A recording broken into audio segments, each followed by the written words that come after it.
গোলপোস্টের ২৫ গজ দূরে পাওয়া ফ্রি কিক, ৫ প্রতিপক্ষের প্রাচীর। অভিষিক্ত রোনান সুলিভানের তীক্ষ্ণ নজর তখন পাকিস্তানের গোলকিপারের দিকে। বাম পাশে একটু হেলে থাকা গোলকিপারকে বোকা বানিয়ে ডান পোস্টে জোরালো এক শট, গোল।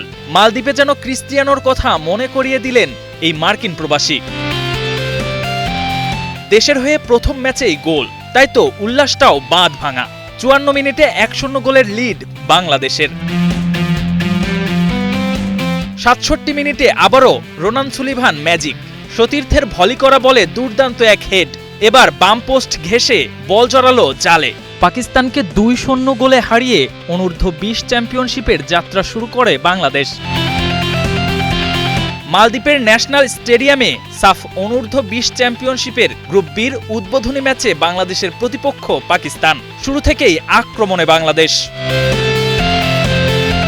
মানিক, রোনান, মোর্শেদদের চাপে বারবারই খেই হারিয়েছে পাকিস্তানের ডিফেন্ডাররা।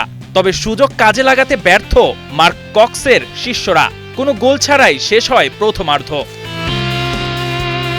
দ্বিতীয়ার্ধের গল্পটা একাই লিখেছেন রোনান সুলিভান। এই জয়ে বি গ্রুপ থেকে সেমির পথ অনেকটাই সহজ হলো বাংলাদেশের জন্য।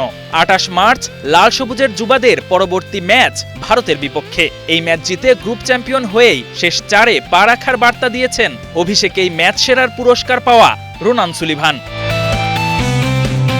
কে এম সনি, স্টার নিউজ।